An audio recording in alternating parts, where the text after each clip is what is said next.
It's been a little while, so let's warm this one up with an easy question. Is the price of gold going down this month? What's that say?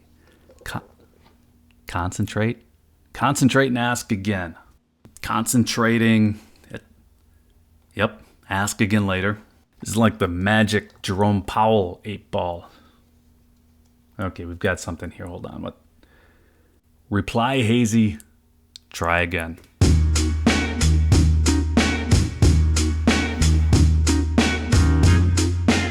I can't imagine getting very excited about a Fed meeting.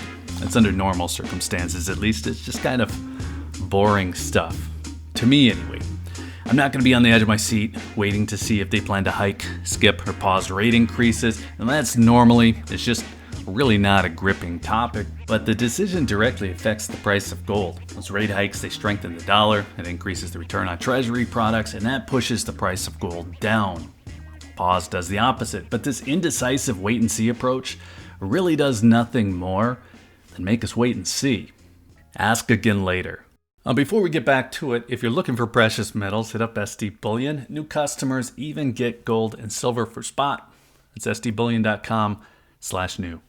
Back to it, I am ready for that pause, the official one at least. It's going to make it more expensive to buy gold, but that's the clear case that makes sense. Now, right now, nobody knows what's coming from the Fed. There's about a 20% chance that we're going to get a rate increase in June, so 80% chance we won't. But we still won't know if the Fed is just skipping a month, waiting to see what happens, or truly pausing. So the 8-ball might have been right. The price of gold coming up in the future is kind of hazy.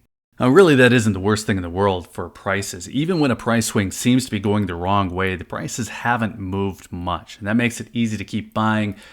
With 10 straight rate increases in a row, the conditions for gold really shouldn't be good. Every once in a while, I see somebody point out that gold is not hedging inflation. Well, the rising interest rates are counteracting one of the big benefits of buying gold. They're offering competing products, so the downward pressure on gold is pretty significant. Now look, that's starting to sound like analysis. It's really not meant to be, because this whole thing, it's really a more good than bad situation. These lagging prices, that means it's cheaper to buy gold. The lack of an actual pause, it's mostly just kicking this can down the road a little bit. The thing I've started to wonder though, as again, a non-analyst, is whether this eventual pause and the further out pivot will lose some of the impact because the traders have just been waiting for them for so long. This idea has been dragging along behind the Fed's station wagon for long enough that it might not have any life left in it. Poor little guy. Probably kept up with you for a mile or so.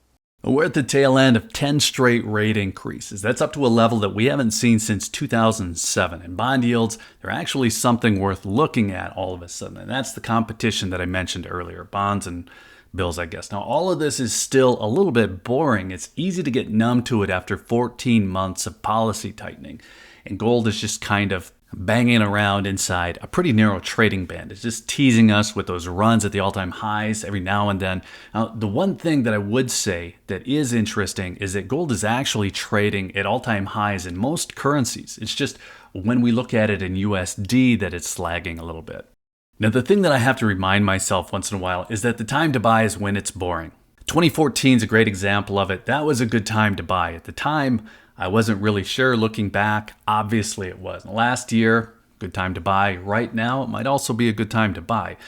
Some people are going to tell you that any time is a good time to buy, but I'm trying to be objective here. Now, next week, the Fed gives guidance again. We get to hear if it's going to be a boring time to be buying, which again typically means a good time to be buying. Now, if the Fed says anything other than rate hikes are over, it's probably going to be boring for a while.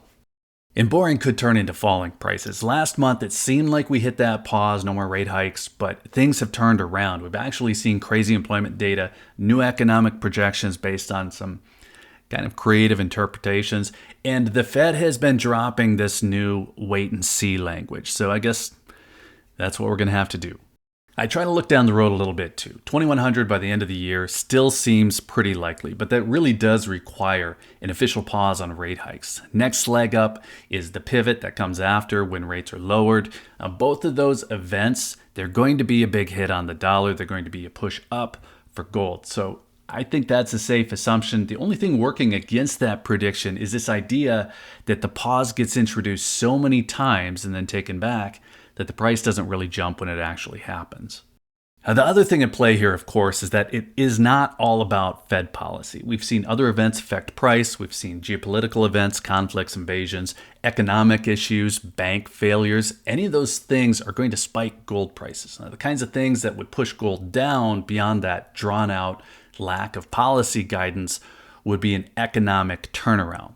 Everything goes rainbows and unicorns, positive signs, a real economic boom. So if you're trying to forecast where the price of gold and silver are going, you really just have to ask yourself, which of those events are the most likely?